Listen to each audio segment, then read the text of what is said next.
Hello everyone, welcome to the channel. Today I'll show you how to make a necro tank, where you should use it, what is its pros and cons and all that stuff. Right, first of all, keep in mind that this is not the final form. There will be nerfs, maybe there will be buffs, we don't know. So I'm recording this on Sunday, so even tomorrow there might be changes that could just completely destroy what I'm saying today. So keep it in mind. First of all, I'm not gonna go through the races and which you should pick or whatever. I'm strictly talking about how you should make a necro tank and when and why you should use it. Right. The first thing is, let's talk about why you should run a necro tank and when. Necro tank does not bring any damage buffs to the group, which makes it not viable in competitive runs. In competitive runs you wanna kill things fast. You don't wanna die at all. Okay? Necro tank doesn't help with any of that. It doesn't give any proper defense to the group, it doesn't give them any damage, nothing at all. But necro tank does one thing very effectively. Necro tank can be the difference between a clear and a wipe, especially in a progression group. If you are learning content, necro tank will be immense help to your group. I can't even describe it. Well, I can't describe, but I can show you how good it is. The only thing you need to do is go to my Twitch and watch the video where I streamed Sunspire on Friday. I'm not sure how long it's gonna stay there, so yeah, I will try to record one, hopefully on Monday, which is tomorrow.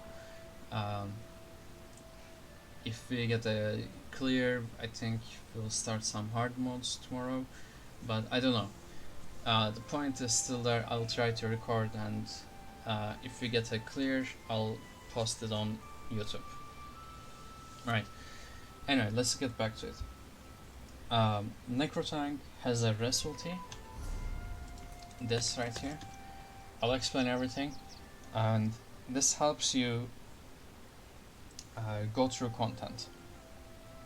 Necro tank is a self-efficient. It's a class that kinda carries a bad group.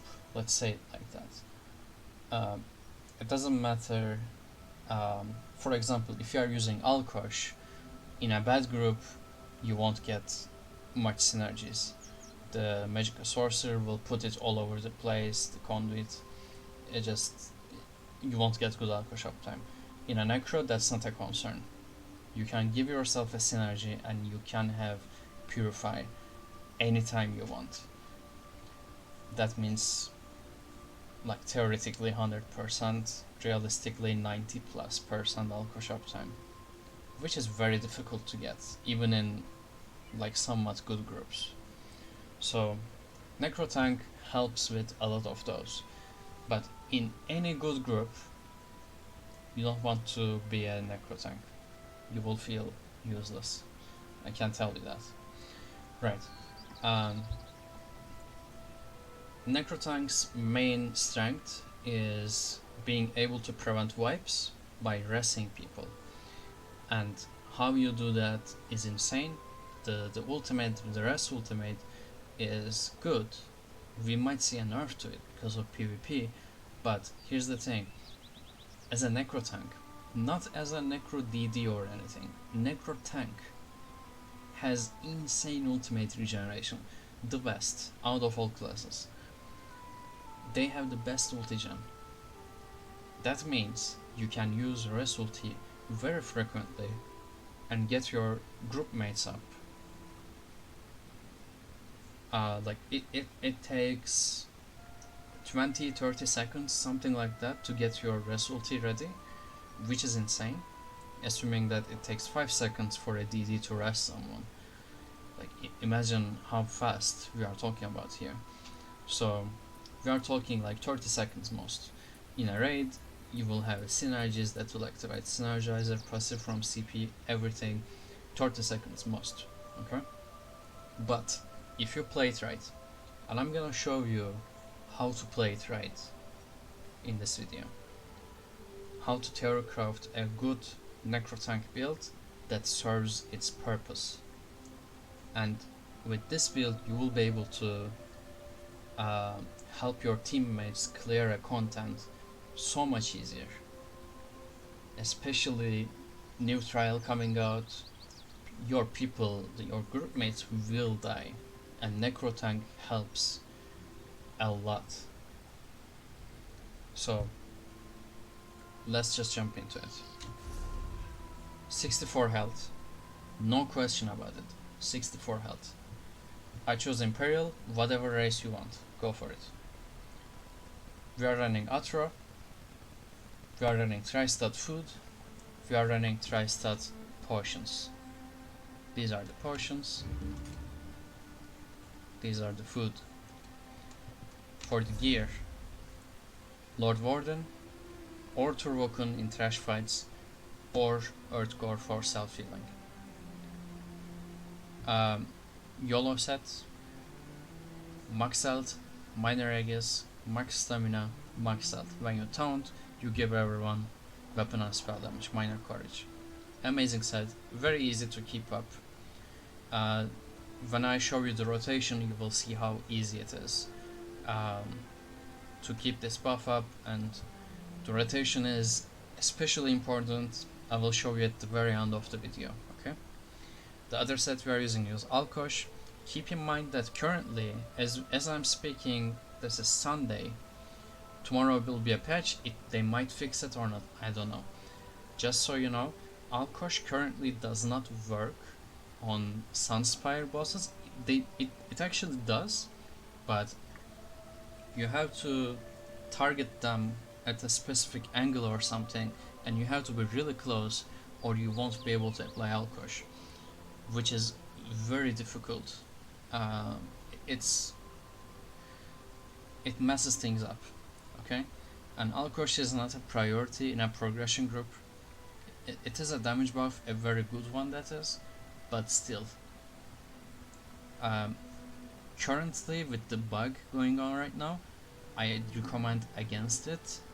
I will still use it because I wanna get used to Alkosh. I don't wanna equip some tanky gear, and when I get back on Alkosh, I don't wanna feel squishy, so I'll keep it. Just so you know, okay? Synergies are messed up in Sunspire. It doesn't apply properly to the bosses, so keep that in mind. On the back bar, I'm using my strong bow. You can use a Alkosh Frost Staff, which would be the best for progression and tankiness. In my group, healer is running Crusher, so I'm running Weakening, all that stuff. Right, all of my armor and my shield is sturdy, all of them tri-stat enchanted. The jewelry is all triune, all shield play. My weapon on the front bar is shock damage with decisive. On the back bar I have infused weakening. Right. Let's move to skills. First one, pierce armor, your main taunt, cheap, applies amazing debuffs, all that stuff. Heroic slash, 100% minor minimum uptime, very high minor heroism uptime. It's amazing, serves the purpose of the build very well with extra voltage on. On the third skill we have Hungry Sight. This is currently bugged. Let me show you real quick. I think this will be fixed very soon though, so like when I publish this build it might be fixed. So let's just read it first. You heal for 6.5 thousand, and an additional 2k for each additional enemy up to 5 times. So you are supposed to get 2 times 5, 10, 16, 17k healed, but that was over heal. Let me empty my health real quick.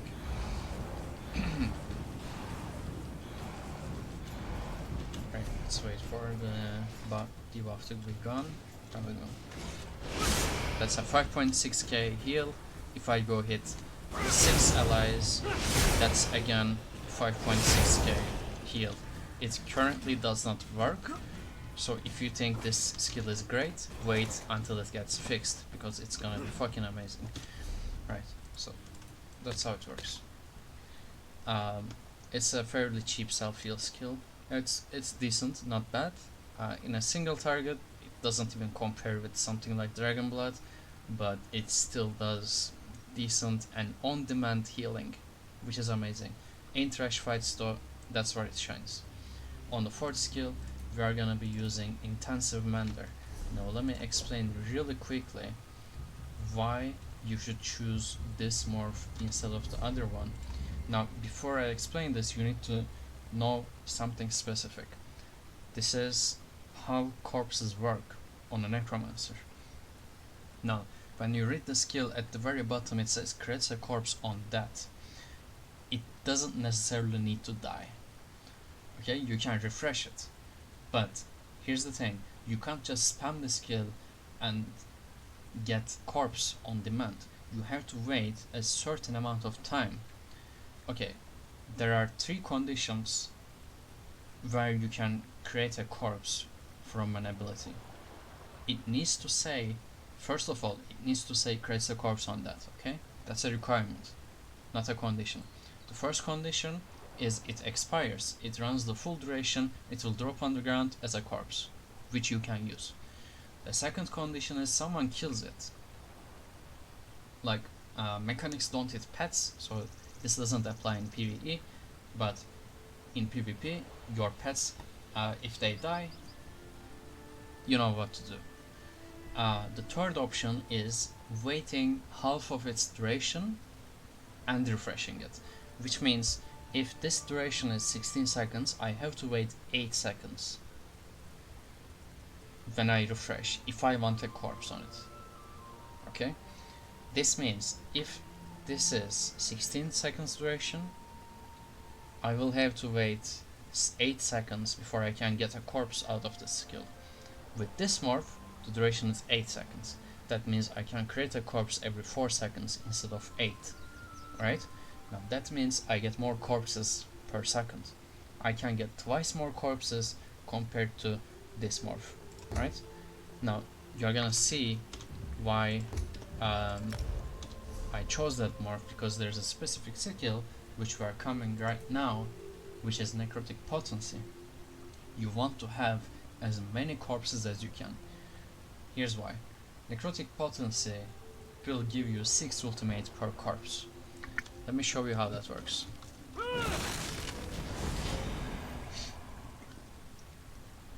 Should be 4 seconds now.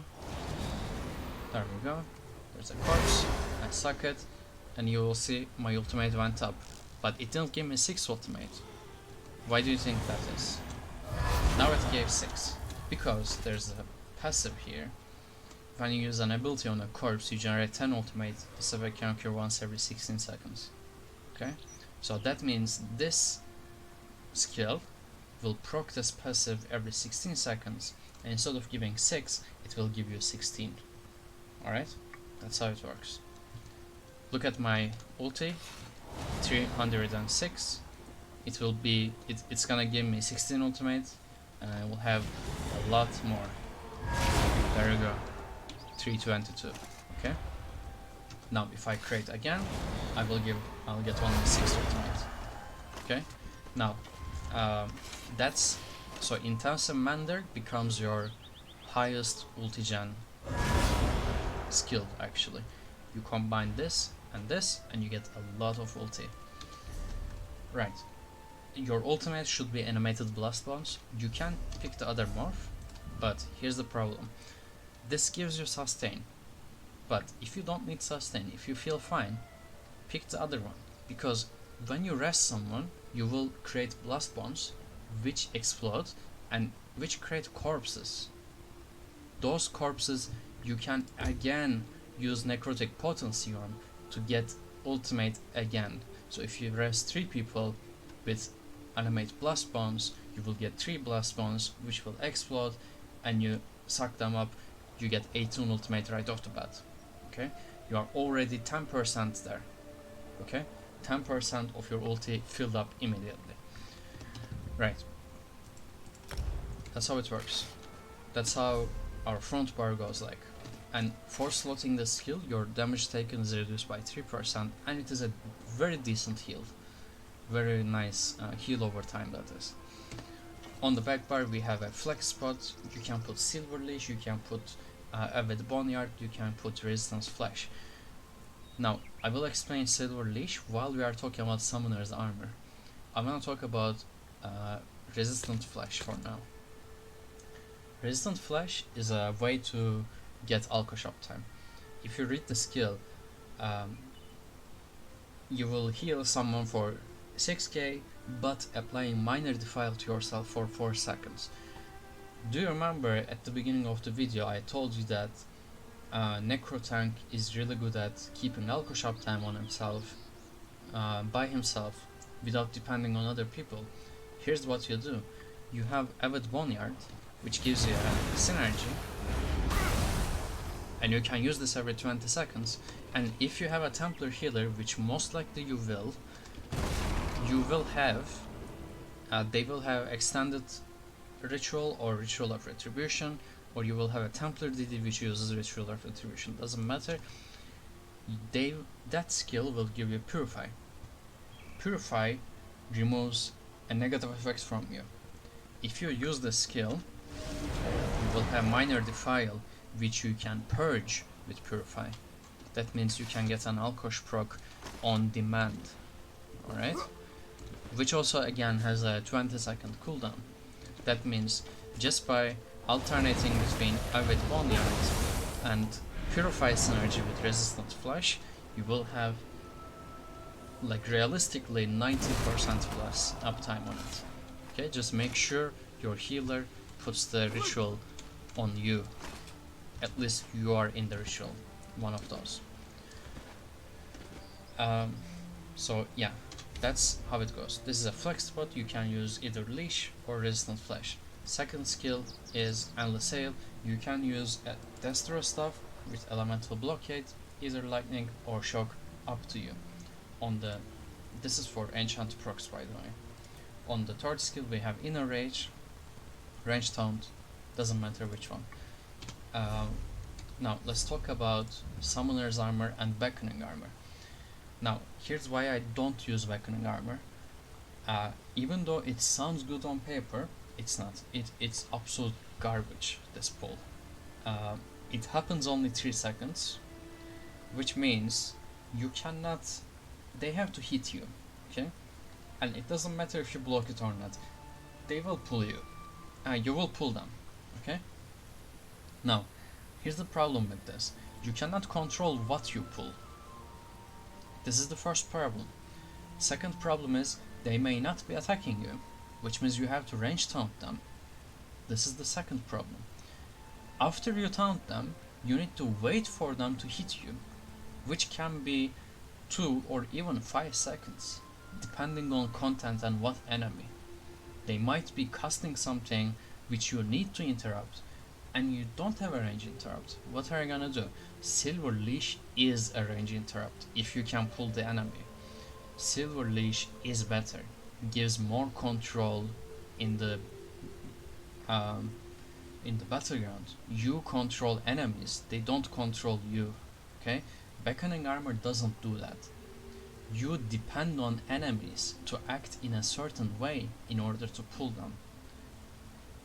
Okay? That's why Beckoning Armor is not a good pull. You want Silver Leash instead. Now, here's the thing. If you are a Trias tank, if you have some kind of experience, you will see that there isn't much to pull anyway. Like in most of the trials, there's many things to pull. Even if there are, they're only simple trash fights, and you pull like 3-4 times and it's over. That's why Beckoning Army is not a good choice. It will be somewhat good in 4-man dungeons, but that's it. It's not gonna do more. Summoner's Armor, on the other hand, what it does is, while active, it reduces the cost of your summon abilities, which is Intensive Mender.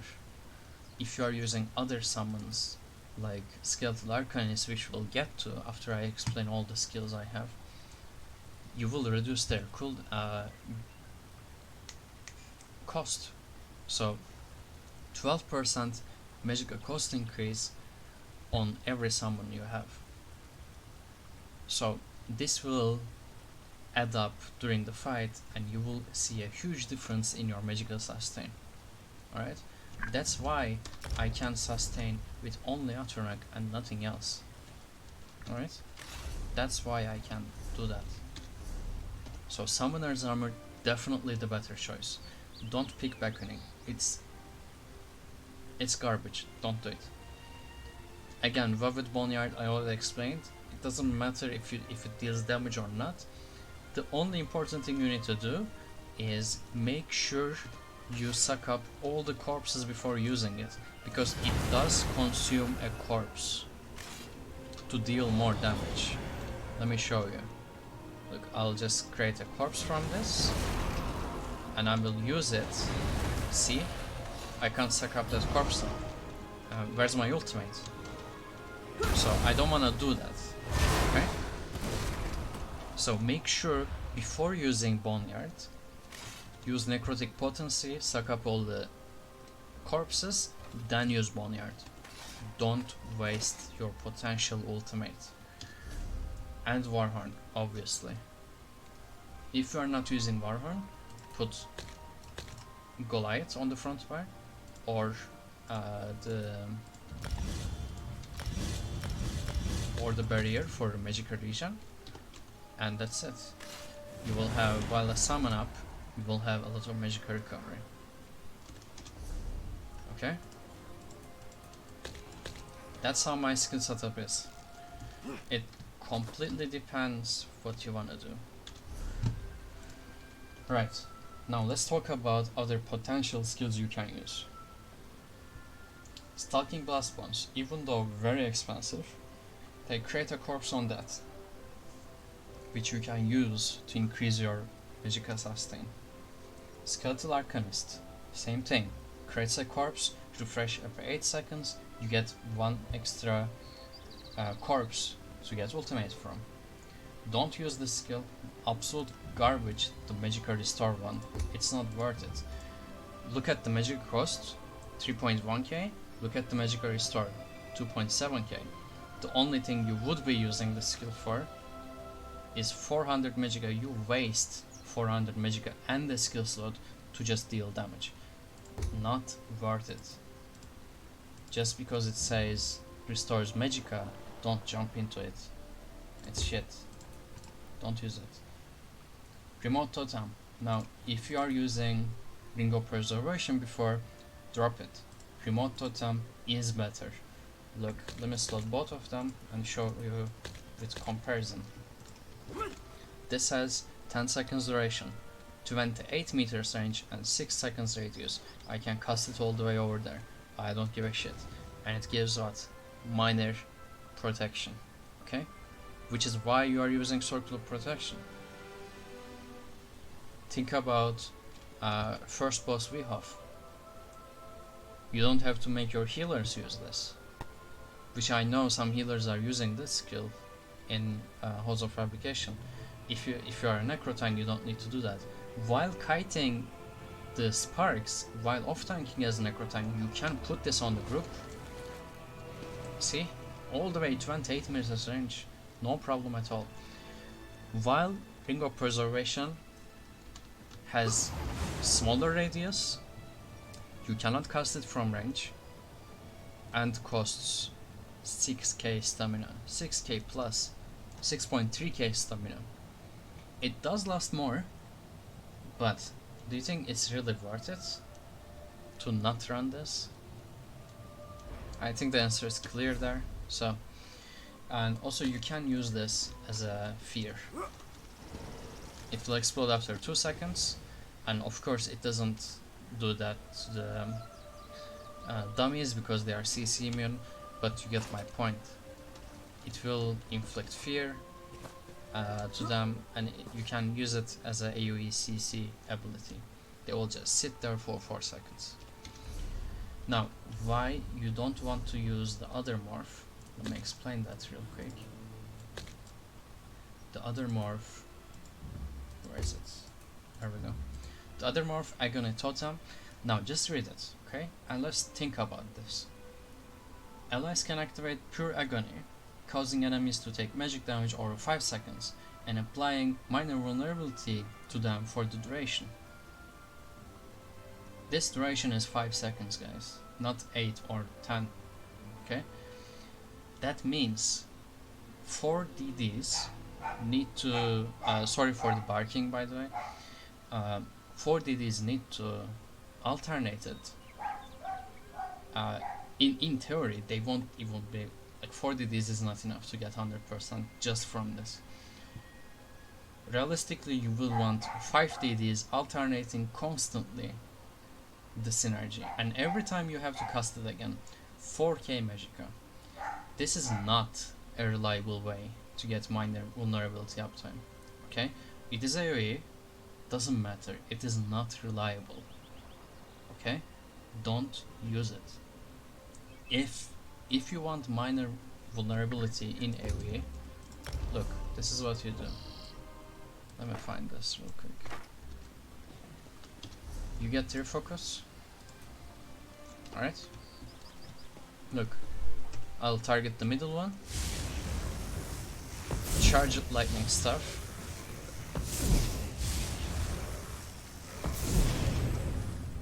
I'll just move away. We'll just wait to get out of combat.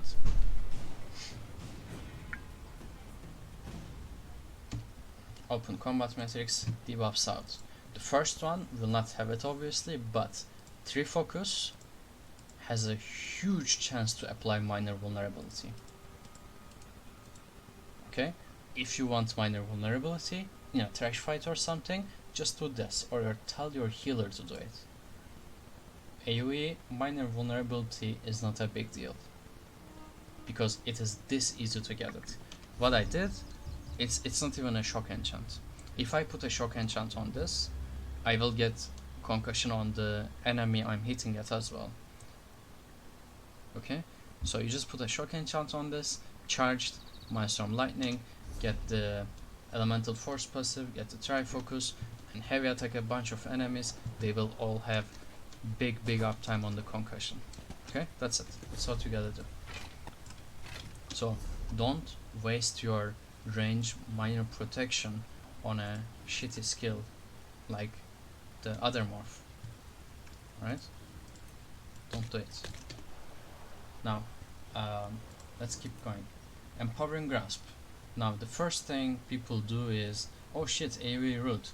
No, this is garbage skill. It's disgusting. It's no. The only use for this skill, I thought when I first saw it, is 5-second empower. Right? Oh shit, this is a good damage buff. This could actually make Necros nice in competitive rounds as well. But no, you give the empower for 1 single light attack. 1, and it consumes it. That's it. 1 light attack.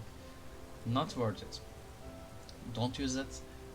If you want AoE CC, just use your Remote Totem. Okay?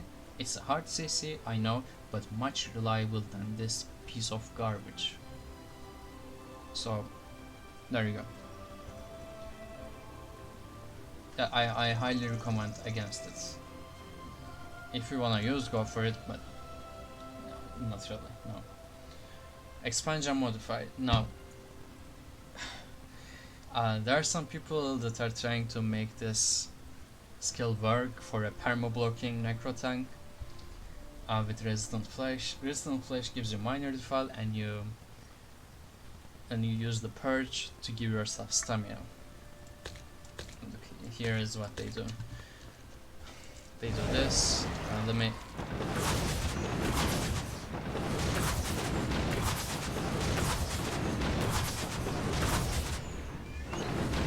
Right. As you see, I'm out of stamp, and here is what some people are trying to do. They apply minor defile and they purge it for 500 stamina, and you have to do this over and over again.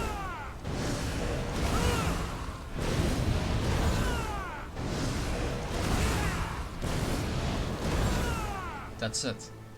How much did I get? Guys, this is honestly not a good way. Sorry about the fun. This is not a good way to gain stamina on a necro tank. Just don't follow this kind of shit, okay? It's not worth it. I'll show you a much better way, which is the this is a AoE heal by the way. It's meh, not bad. The one thing I'm thinking about is running the renewing undead, which removes the negative effects. Now the thing is, does it remove negative effects on the ground, or does it remove negative effects from people you heal? Those are two very different things. If it removes the negative effects on the ground like Earthcore does, this could be a very potent skill, but I don't know yet. We have to test this. Like in Asylum, for example, you can remove poison clouds, you can remove Nightblade maims, jumps, or whatever, all kinds of shit, okay? So, yeah, it needs to be tested, but this is a skill you should be aware of. If it works the way Earthcore does, definitely have the skill. It's gonna be of use in many fights. Right, here's the skill you can use for regenerating stamina while blocking. Let me empty my stamina again.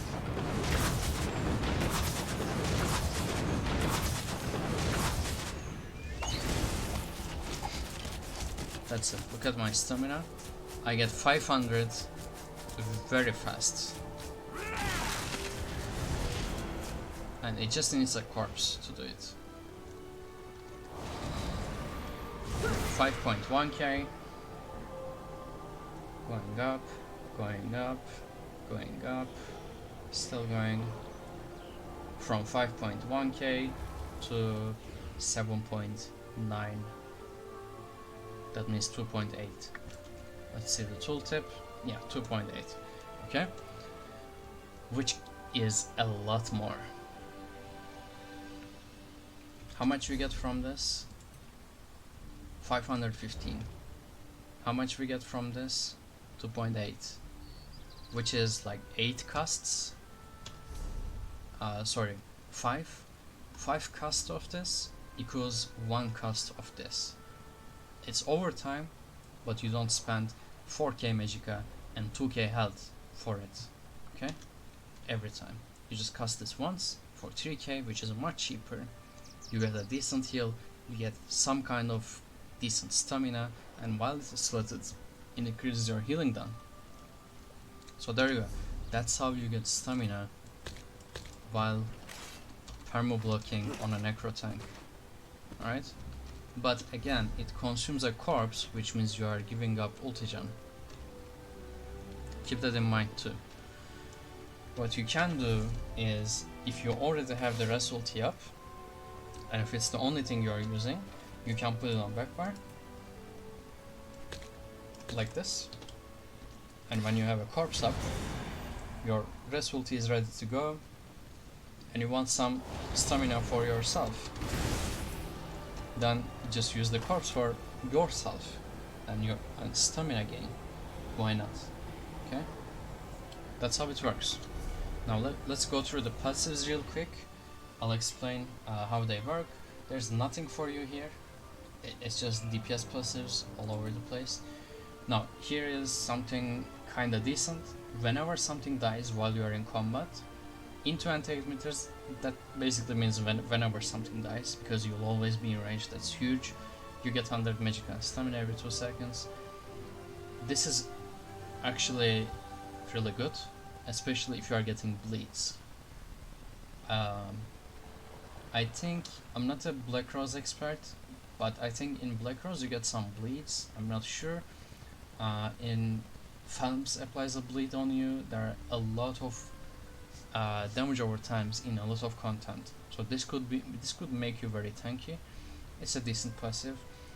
Healing received, if you are not doing anything, not blast bones, not reanimate, you can put this for extra healing taken, or you can put barrier for magical region.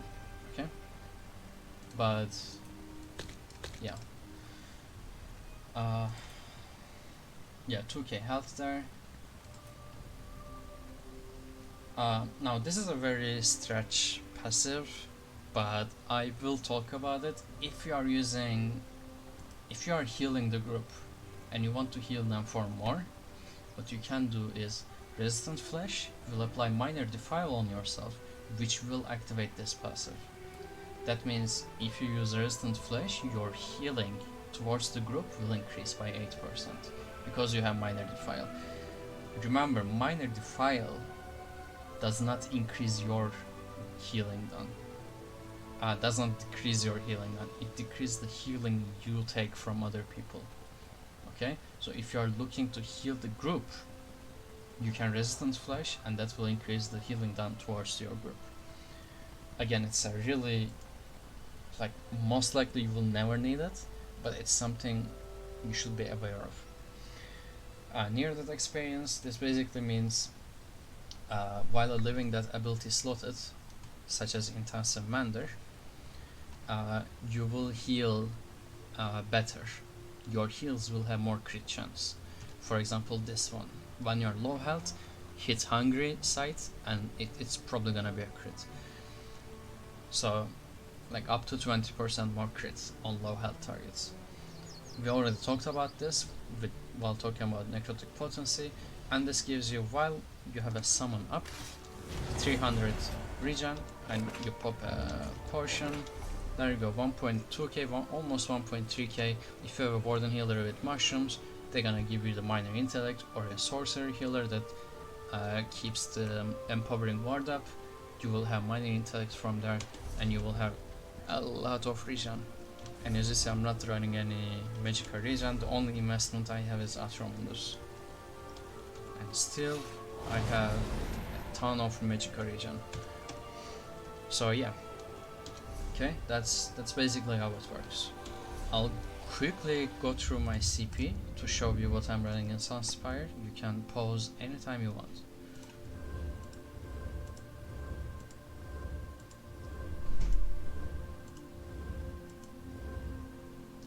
Okay, and that's basically it. If you have any questions, you can drop a comment below. If you want to see gameplay, go to my Twitch. I will leave a link below for that as well. I believe videos on Twitch are erased after a certain amount of time, so I will try to record more videos using Acro, but for now the only option you have is the video on my Twitch. So I will try to update the build as it gets nerfs or buffs. So yeah, there'll probably be a forum thread as well in combat and character mechanics section on the forums. So yeah, again, if you have any questions, put a comment down below and you will get an answer as soon as possible. Alright? I'll see you later. Take care.